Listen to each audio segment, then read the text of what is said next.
존 맥스웰이라는 목사님, 유명한 목사님이 계세요. 미국에서 교회뿐만 아니라 일반 컴퍼니에서도 리더십 세미나 강사로 굉장히 유명한 목사님이세요. 제가 미국에서 공부할 때도 그분 세미나를 몇 번 참여한 적이 있습니다. 이분은 항상 과정, 이 프로세스를 이야기할 때 그분이 드는 예화가 하나 있습니다.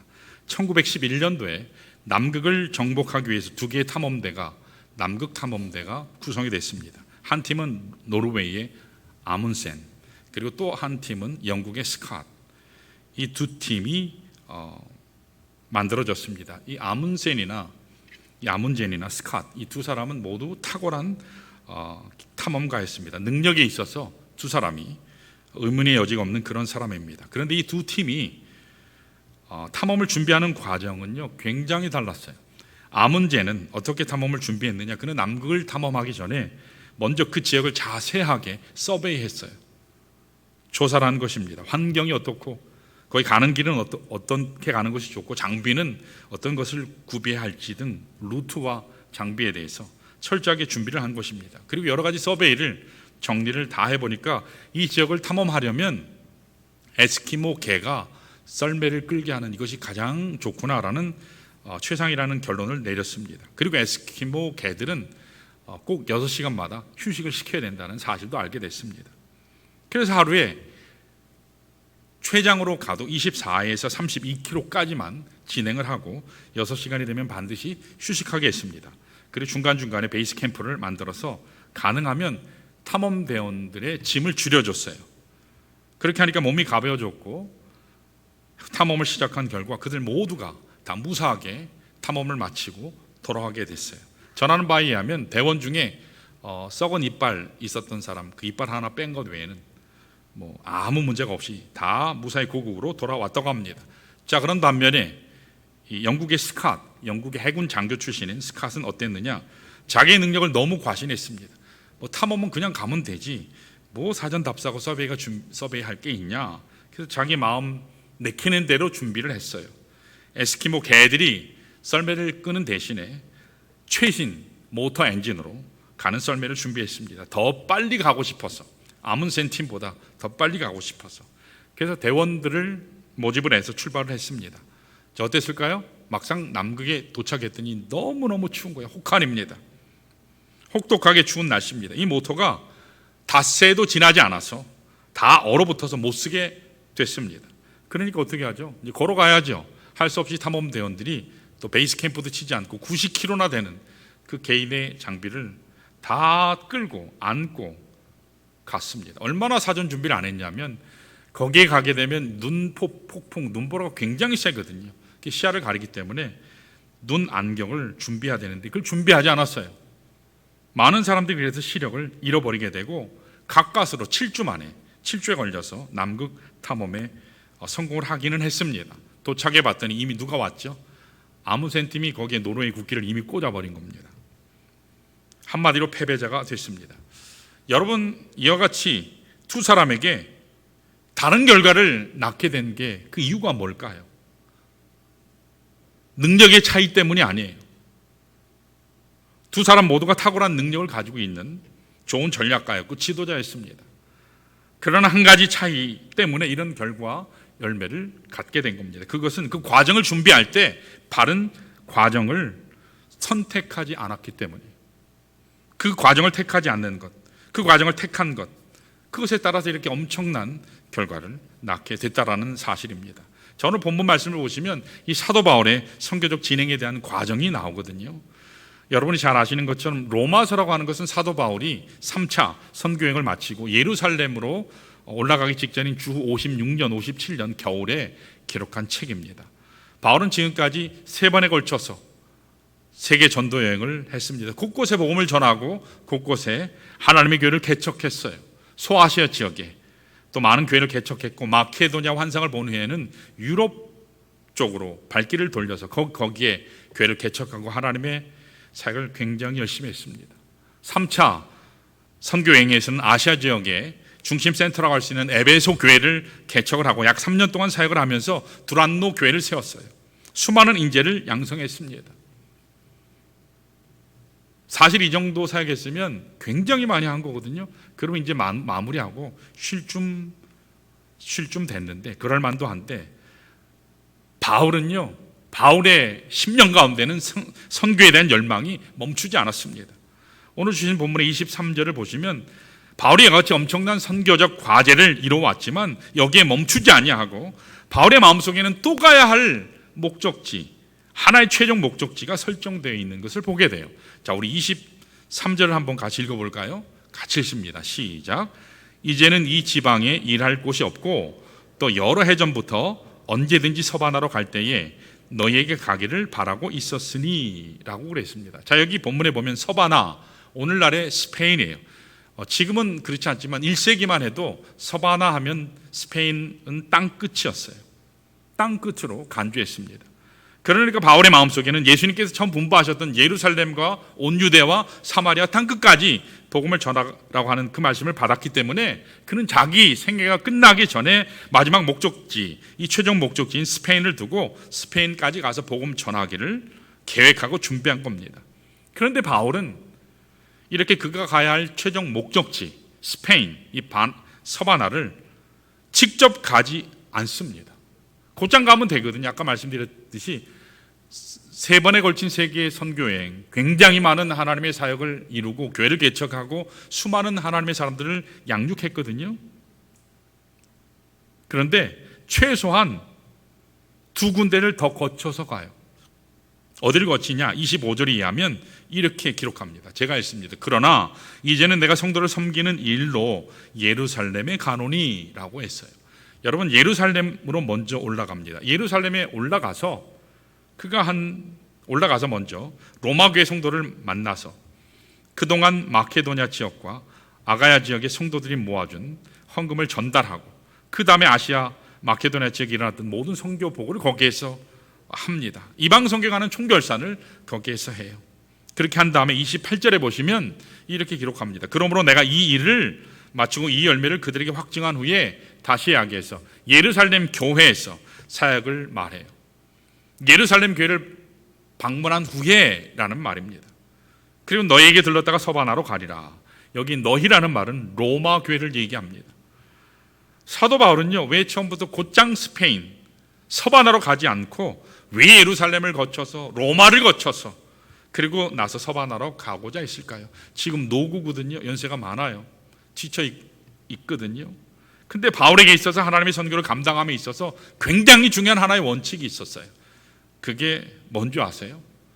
하나님이 설정하신 모든 과정을 밟는 것, 건너뛰고 가는 게 아니고 내 마음대로 수정하는 게 아니고 하나하나 밟고 가는 거예요. 이게 바울이 굉장히 중요시 여긴 겁니다. 과정을 중요시 여겼다는 겁니다.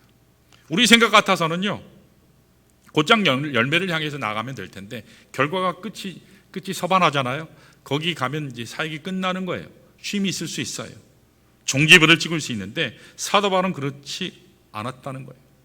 어떻게 보면 우리 눈에는 돌아가는 것 같고 낭비하는 것 같고 시간이 걸리는 것처럼 보이지만 하나님이 본래 설정하신 과정을 놓치지 않고 다 통과한 후에 그 다음 하나님 가게 하신 최종 목적지를 향해 나아갔다라는 사실이에요. 여러분, 여기에 바울의 하나님을 향한 신실한 종된 모습이 있어요. 여러분, 우리가 급하다고 해서 과정을 무시하게 되면 절대로 되지 않아요. 급하다고 해서 비뚤어진 길임에도 불구하고 택하게 되면 바른 열매가 맺혀질 수 없습니다. 오늘 많은 분들이 목적만 성취하면 되지 과정이 뭐 중요하냐, 과정을 가볍게 여기고 지나치는 경향이 있지만 과정이 바르지 않으면요, 여러분 제대로 올바른 목적지에 이를 수 없습니다. 바른 과정을 택할 때에 한 단계 한 단계 신실하게 바르게 밟아갈 때 맺혀지는 열매 풍성함, 아름다움이 주어질 수 있어요. 여러분, 우리 인생이라고 하는 것은요, 그리스도인은요 과정이에요. 그 끝은요 주님께서 오시는 그날이 끝이에요. 우리가 결과를 내는 게 아니에요. 우리가 열매를 맺는 게 아니에요. 그 결과는 잘하게 하시는 분은 하나님이세요. 우리는 열심히 과정을 감당할 뿐이에요. 어떻게 감당해요? 바른 선택으로. 바른 선택으로. 오늘 여러분과 제 인생도 마찬가지예요. 많은 분들이 올바른 과정을 선택하는 것을 건너뛰기를 원하는 모습이 참 많아요. 그것이 힘들기 때문이에요. 그래서 돌아가기를 원하지만 하나님은 바른 과정을 선택해야 돼. 인생의 바른 열매가 그래야 있다라고 오늘 말씀하십니다. 자, 우리가 어떻게 할 때에 우리 인생의 바른 과정을 선택해서 하나님께서 처음부터 우리에게 주시기로 작정하신 최상의 축복의 열매를 향해 달려갈 수 있을까? 오늘 본문을 통해서 좀 보겠습니다. 자, 바른 과정을 택하려면 첫 번째, 우리 따라할까요? 전체를 보는 안목이 있어야 한다. 뭐가 있어야 돼요? 전체를 보는, 이 지엽적인 단편적인 조각을 보시면 안 되고 전체를 보셔야 돼요. 흔히 작은 것은 참 잘 봐요. 판세 잘 읽잖아요. 작금의 정치 상황, 지금의 경제 상황, 세계적인 상황, 사회 상황, 문화적인 상황, 그건 굉장히 잘 아는데 전체 그림은 참 잘 못 봐요. 그래서 우리는 자기 나름대로 뭐 이야기하잖아요. 처방들을 열심히 내리죠. 그게 다 맞던가요? 아니요, 맞지 않아요. 여러분, 인생도 마찬가지예요. 인생인 전체 그림을 바라보지 못하면 인생을 그르치고 잘못 이끌어 가게 되는 경우를 참 많이 보게 돼요. 오늘 본문에 나오는 이 사도 바울의 경우에서는 최소한 이 선교라고 하는 영역, 선교를 행함에 있어서 그의 안목은요, 세계적이었어요. 글로벌했어요. 그의 안목은 전체적이었어요.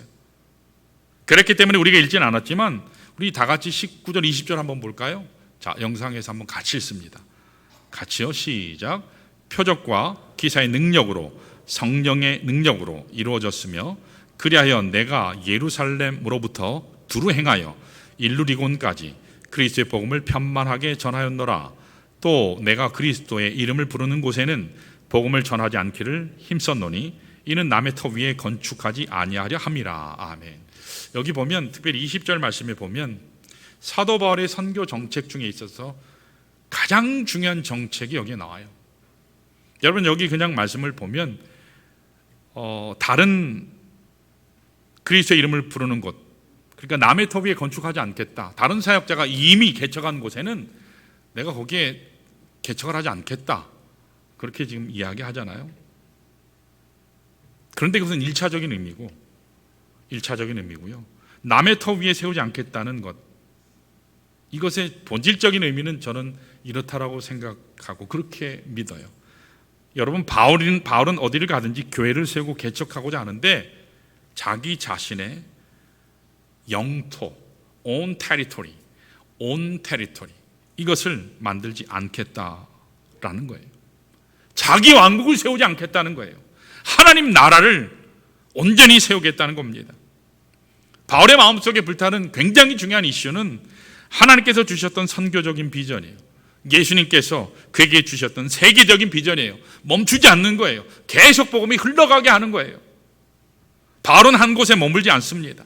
하나님의 복음이 흘러가는 곳이라면 어디든지 상관하지 않고 전진하고 계속 갔어요. 한 곳에 머무르지 않습니다. 이걸 신학적으로 얘기하면 바울은 하나님의 구속사라고 하는 위대한 그림을 가지고 있었다는 거예요. 하나님의 구속사는 뭐죠? 온 만민이 구원받는 거예요. 모든 사람들이 구원받는 거예요. 그게 하나님의 소원이라고 했죠.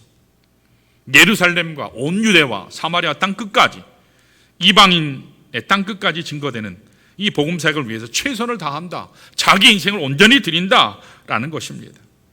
사랑하는 여러분, 오늘 여러분과 제가 이렇게 전체 그림을 보게 되면 내가 뭘 해야 되겠다라는 걸 알게 돼요. 그리고 내가 어디로 가야 되겠다는 그 디렉션, 그것이 분명해집니다. 오늘 우리가 하나님의 비전이라고 하는 큰 그림 속에서 여러분 인생을 보는 안목을 가지시기를 축원합니다. 하나님께서 우리에게 주시는 큰 그림이에요. 그래서 우리는 큰 그림을 가지면요, 일희일비하지 않아요. 잘 되면 해해하고 좋아하고, 안 되면 온 인생을 다 쓰고 다니고, 인생 망한 것처럼, 하나님 없는 것처럼 그렇게 행동하지 않아요. 하나님은 반드시 믿는 자에게 축복하시기 때문에, 가장 아름다운 것을 준비하셨기 때문에 우리는 낙심하지 않게 되는 거죠. 사역의 영역에서도 마찬가지예요. 하나님께서 전체 그림에서 이루시기를 원하시는 사역의 그림을 여러분 보시기를 바랍니다. 현재 내가 해야 될 일을 결정하게 돼요.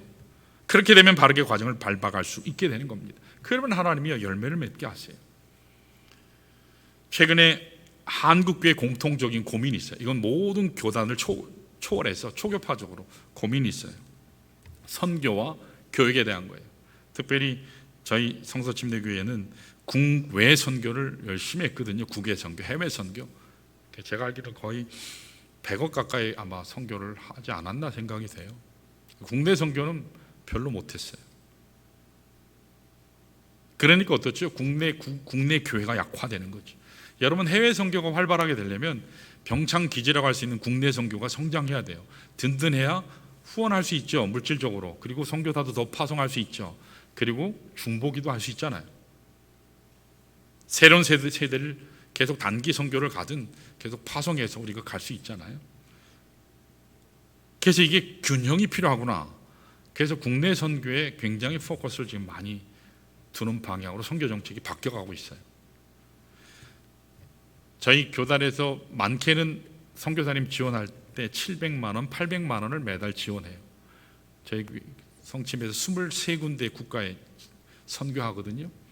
23군데 선교사님에게요. 열심히 하고 있습니다. 그러나 이게 균형이 필요하다라는 그런 의견들, 거기에 지금 다 동의해요. 또 한 가지 고민은 뭐냐? 교육이에요.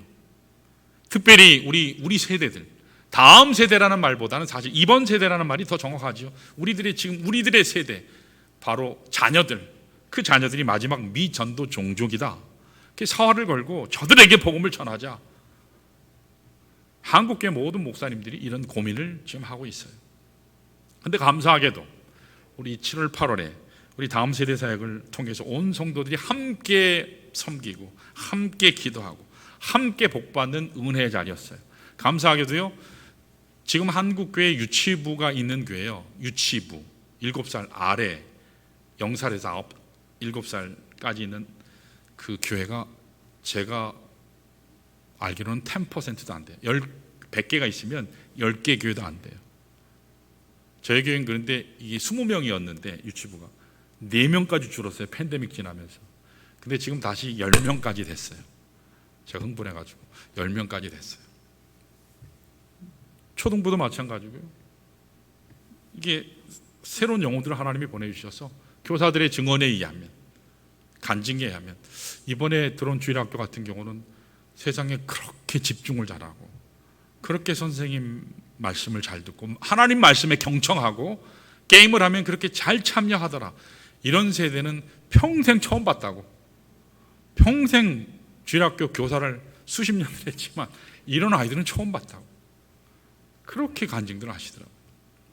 학생부 같은 경우도 금요 기도회 때 제가 말씀을 준비했는데 보통 잘 안 듣거든요. 그런데요, 듣더라고요. 듣더라고요. 청년부 같은 경우는 우리 부장 집사님 부부가 걱정을 했대요.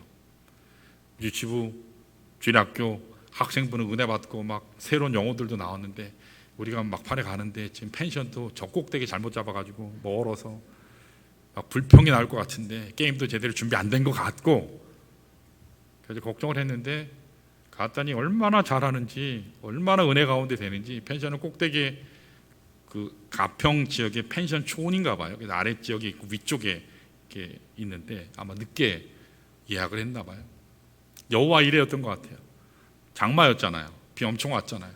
아래 동네는 비가 엄청 왔는데 그 꼭대기는 비가 하나도 안 왔대요. 그 아래 동네는 완전히 그냥 흙탕물로 날린데 윗 동네는 깨끗했대요. 그래서 물놀이 잘하고 은혜 받고 찬양하고 기타하고 이 멜로디언밖에 없어도 가서 은혜스럽게 찬양하고. 우리 소망 형제가 그러더라고요. 먹을 거 엄청 많이 가져갔는데 평소보다 야 이걸 다 먹겠냐 그랬는데 다 먹어치웠대요. 얼마나 열심히 먹었는지. 여러분, 그래서 하나님께서 우리 교회 전체적으로 지금 하나님께서 인도하시는 모습을 봐요. 여러분, 부흥의 파도는 하나님께서 주십니다. 중요한 것은 그 부흥의 파도가 일어나면 탈 준비는 누가 해야 돼요? 우리가 해야 돼요. 넉넉히 앉아가지고 오네? 그러고 이제 준비하려면 끝나는 거예요. 그래서 우리 다음 세대의 가능성을 봤어요. 우리 교회를 향한 하나님의 일하심을 발견할 수 있었습니다. 얼마나 은혜로웠는지 몰라요. 여러분, 저희가 우리 서침례교만 얘기했는데 남침례교를 볼까요? 사실 남침례교의 50년대 이게 리버럴, 그러니까 하나님을 부정하는, 하나님이 없다라고 하는 세속화, 세속주의에 빠질 때 미국에서 뜻 있는 하나님의 사람들이 복음을 지키자 해서 나와서 만든 게 성서침례교예요. 근데 지금은 남침례교가 복음이 굉장히 강해요. 그게 사실 지금 별로 구분이 없어져 가요. 점점. 그게 사실 제 친한 친구들 목사님들 다 남침례교 목사님들이에요. 장로교 목사님들이든지 감리교 목사님들이. 그래서 1996년에 한국 서울 잠실에서 지카울이라고 하는 전 세계 이 선교 전략회의가 있었어요. 그때 5천 명의 선교 관계자들이 참석했는데 그때 남침례교회 대표되는 그 선교 부총재 목사님이 나오셔서 사과를 하셨어요. 공식적으로, 공개적으로. 뜬금없이 받아들일 수 있는데 굉장히 중요한 회개 고백을 했어요. 뭐라고 하셨냐면 지금까지 남침례 교단이 독자적으로 선교할 수 있다. 글로벌하게 하지 않고 세계적으로 함께 동역하지 않고 우리 백호주의, 백인들이 다 할 수 있다 라고 믿고 우리 자신의 전략만 가지고 전 세계를 복음화시키겠다고 해왔는데 이게 잘못됐음을 우리가 깨달았습니다. 사과하고 회개합니다. 공식적으로 사과했어요. 그래서 그때부터 이분들의 전략이 바뀌었어요. 현지 사람들을 파송하는 거예요. 한국이면은 한국 사람을, 아프리카는 아프리카 출신 있는 사람을. 그래서요, 그 이후로부터 선교문이 열리면서 한국 사람들을 한국 선교사를 굉장히 좋아해요. 특별히 아프리카에 있는 사람이. 왜 그렇죠? 적당히 탔잖아요. 이게 생긴 것도 좀 비슷하고 어딜 가든지 적응을 잘해요. 우리는 정의 문화잖아요. 흥의 문화예요. 그러니까 정이 많아요. 우리나라 사람들이 가면 아주 그냥 뜨겁게 사랑하고 또 춤추고 뭐 찬양하면 어떻죠? 난리를 치고 찬양하잖아요. 떠나가듯이. 그러니까 아프리카에 있는 많은 곳에서 한국인 선교사를 참 많이 좋아하고 그래요. 이것이 제가 공부한 리버티 그 침례 신학 대학원, 지금 리버티 대학인데 지금 뭐 굉장히 커졌어요. 리버티 대학이 원래 성서침례교회 대학이에요. 근데 지금은 남침례교회와 같이 사역을 하거든요. 거기 교회는 그 리버티 대학이라고 하는 것은 한국인을 초교파적으로 다 받아줬어요. 교파 상관없이. 그래서 제가 아까 제 친한 친구들 목사님들이 남침례교 목사님, 장로교 목사님, 감리교 목사님이라는 이유가 초교파적으로 같이 공부하고 같이 기도하고 교제했기 때문이에요. 미래 한국의 지도자들, 그들을 우리가 섬기자. 그래서 학비 정말 싸게 제가 공부했어요. 현지 기독교, 한국 기독교회 복음이 융성하도록 우리가 돕자. 그래서 제가 알기로 지난 한 거의 30여 년 한국 사람들이 가서 공부했는데 지금은 한국인이 거의 없어요. 한국은 잘 살기 때문에 이제는 학비 지원을 전혀 안 해줘요. 학비 다 내고 다녀야 돼요. 그리고 한국인 교수님들도 지금은 전혀 없어요. 제가 있을 때 2분이 계셨는데 지금은 안 계세요. 지금까지 1,500명의 한국인 목회자들이 리버티에서 공부했어요. 그 중에는 이동원 목사님도 동문이시고 그 중에는 박영선 목사님도 동문이세요. 여러분들 어지간하면 다 아는 분이죠. 여러분 여기에서 우리가 뭘 발견할 수 있습니까? 우리 안목이 열리게 되면, 안목이 글로벌하게 되면, 전체적이 되면 여러분 사역의 방향이 달라지게 돼요. 하나님의 비전이 도대체 뭐냐? 하나님의 꿈이 어디에 있느냐? 하나님께서 전 세계 인류를 위해서 행하시기를 원하시는 사역의 내용을 정확하게 알면 현재 내가 어디로 가야 할지, 무엇을 해야 할지 바르게 밟아갈 수 있다는 겁니다. 여러분 우리 인생도 마찬가지예요. 많은 분들이 인생을 좁게 보기 때문에 내 인생의 한 모퉁이에 있는 작은 고난만 봐요. 그것이 다인 줄 알아요. 그러니까 탄식하죠. 끝난 줄 알아요. 하나님 없는 것처럼 살아요. 사랑하는 여러분, 언제나 전체를 보시기를 바라요. 하나님은 항상 전체 가운데 우리를 축복하세요. 지엽적인 것, 조각 단편만 보게 되면 여러분 신앙이 자라질 못합니다. 신실하지 못해요. 내가 인식하지 못할 뿐이지 하나님은 우리 인생 가운데 내가 알지 못하는 많은 축복들, 많은 비밀들을 준비하셨다가 우리 삶을 부요하게 하십니다. 풍요롭게 하십니다. 이 사실을 여러분 믿으시기를 축원합니다. 자, 이런 면에서 우리가 전체를 볼 수 있는 안목이 있을 때 바른 과정을 선택할 수 있어요. 자, 두 번째 필요한 것이, 우리 따라할까요? 과정 하나하나를 소중히 여겨야 한다. 여러분, 앞서서도 말씀드렸지만 목적만 이루면 되지 뭐 과정이 중요하냐, 그렇게 이야기하시지만 그리스도인들에게는요, 사실상 주님이 오시는 그날까지는 과정만 있다 해도 과언이 아니에요. 우리의 최종적인 결과는 하나님 앞에 결정돼요. 우리는 과정이에요. 끝나지 않았어요. 그래서 여러분, 절대로 포기하시면 안 돼요. 부정적으로 보시면 안 됩니다. 우리에게 인생에 주어진 과정은요, 그것이 어떨 때는 고난의 과정일 수 있어요.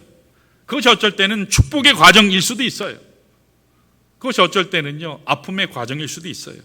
모든 과정은 그러나 다 의미가 있어요. 다 소중해요. 다 뜻이 있습니다. 이 사실을 알고 한 과정 한 과정을 소중히 여겨서 최선을 다하시기를 축원합니다. 그러면 하나님이 주신 축복의 열매를 향해서 나아갈 수 있어요. 자, 오늘 본문을 보시면 사도 바울이 목적지인 스페인, 이 서바나까지 가는데 두 도시가 더 있다 그랬죠. 예루살렘, 그리고요 로마, 그리고 끝으로 스페인으로 간다고 말씀드렸죠. 자, 여러분, 왜 곧바로 스페인을 가지 아니하고 앞서도 말씀드린 것처럼 예루살렘으로 하나님께서 가게 하셨을까? 또 거기에서 또 로마로 또 가게 하셨을까? 여러분, 이것은 하나님이 우리에게 그 한 과정 한 과정을 통과할 때마다 하나님의 계획이 있고, 거기에는 하나님의 뜻이 있고, 거기에는 하나님의 각 사람마다 하나님이 주신 고유한 가치가 있었기 때문이에요. 여러분, 우리 생각에는 건너뛰면 좋을 것 같은데, 대충 지나가면 좋을 것 같은데, 하나님은 그 과정을 꼭 택하게 하셔서 가게 하세요. 자, 예를 들면 우리 예루살렘을 한번 볼까요? 사도 바울이 예루살렘을 사실 안 올라갔으면 여러분 안전했어요. 불안에 안 떨었어요. 굉장히 편했어요. 왜 그런지 아세요? 예루살렘에 올라갔더니요, 그 사도 바울을 죽이겠다고 이 암살 단체가 조직이 됐어요. 40명이. 여러분, 한 사람이 나를 죽이겠다고 벼르고 있어도 무서워 죽겠는데 40명이 나를 죽이겠다고 밤잠을 안 자요. 삭발을 하고 금식을 하면서 사도 바울을 오면 죽이겠다고 눈 빠지게 기다리는 사람들이 있었어요.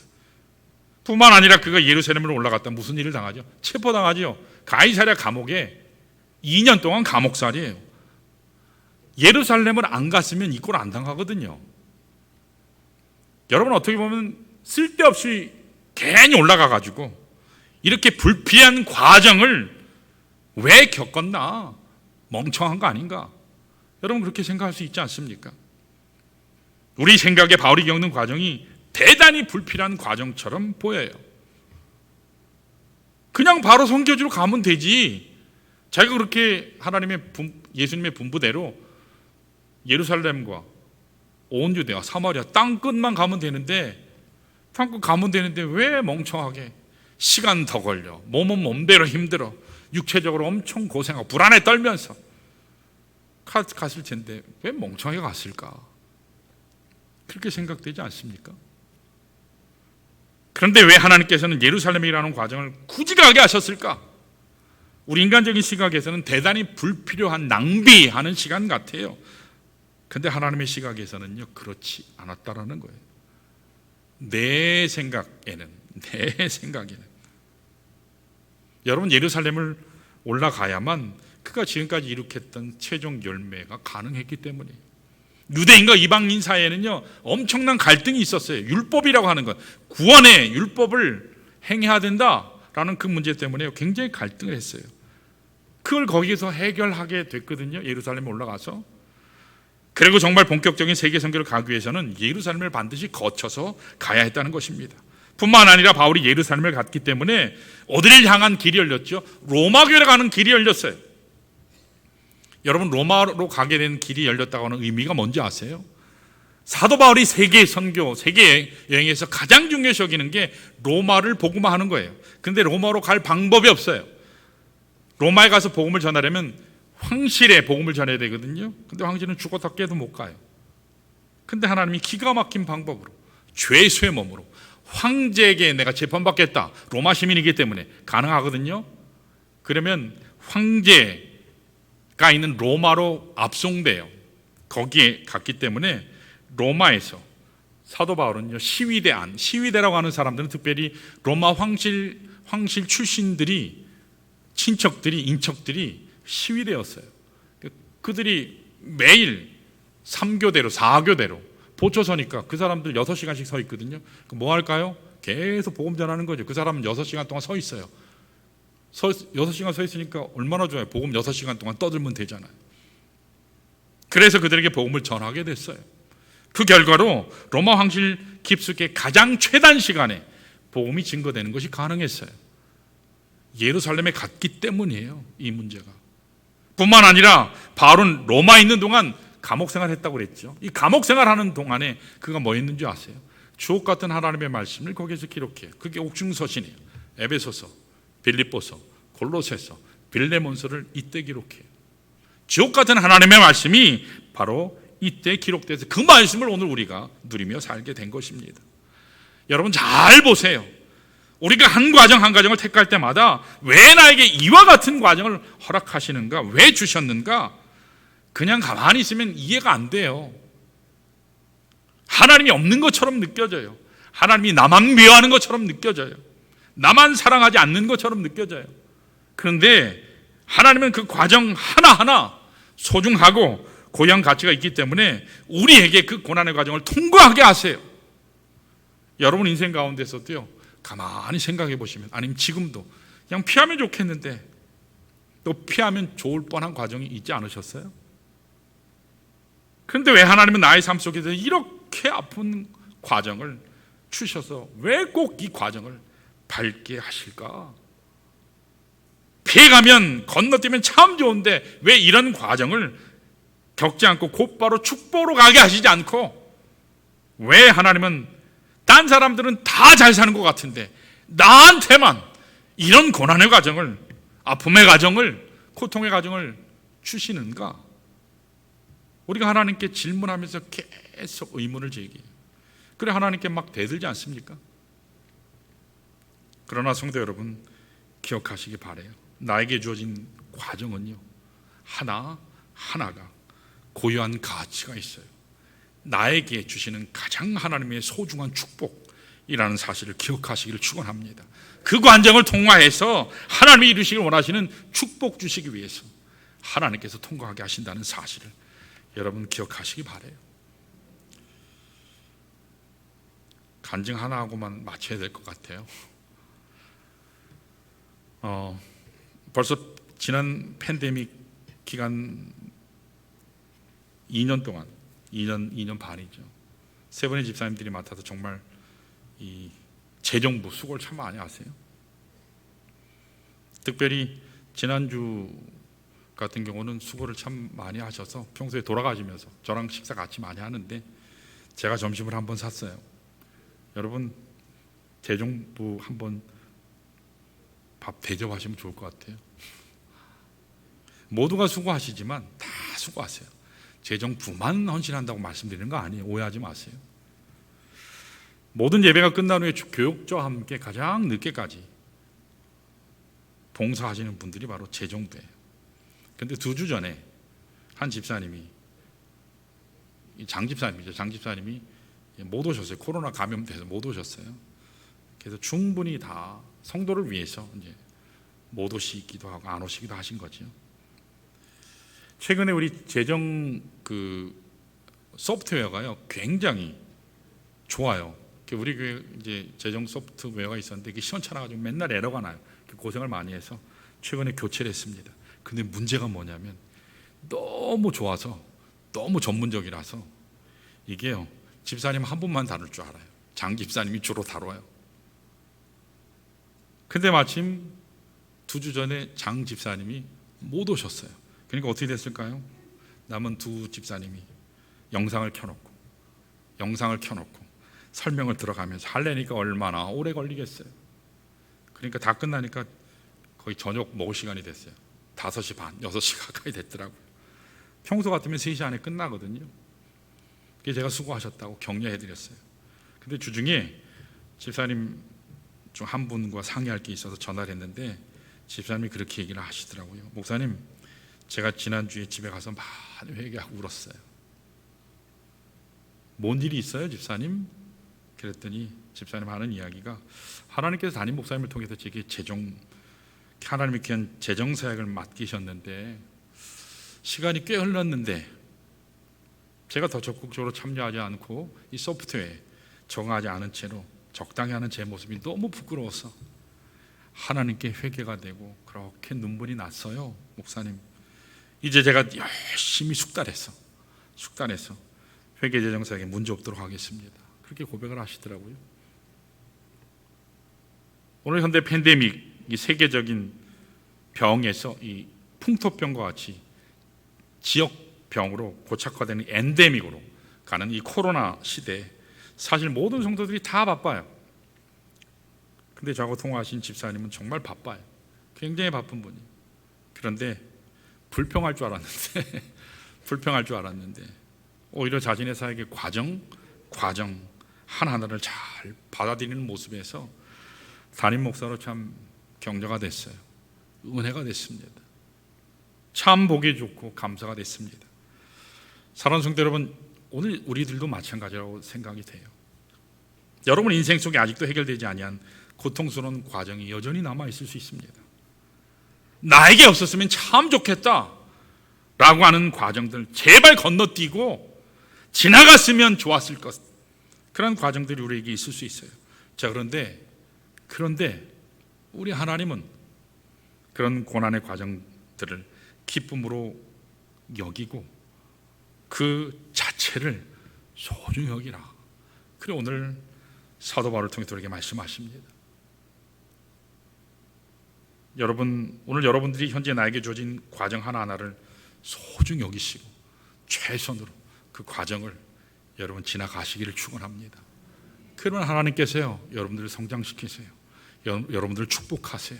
여러분들이 하루를 살아도 하나님 앞에 가치 있는 삶, 열매 있는 삶, 기쁜 삶, 그 어디에도 누릴 수 없는 복된 삶 여러분 누리게 하신다는 사실을 여러분 반드시 기억하시기를 축원합니다.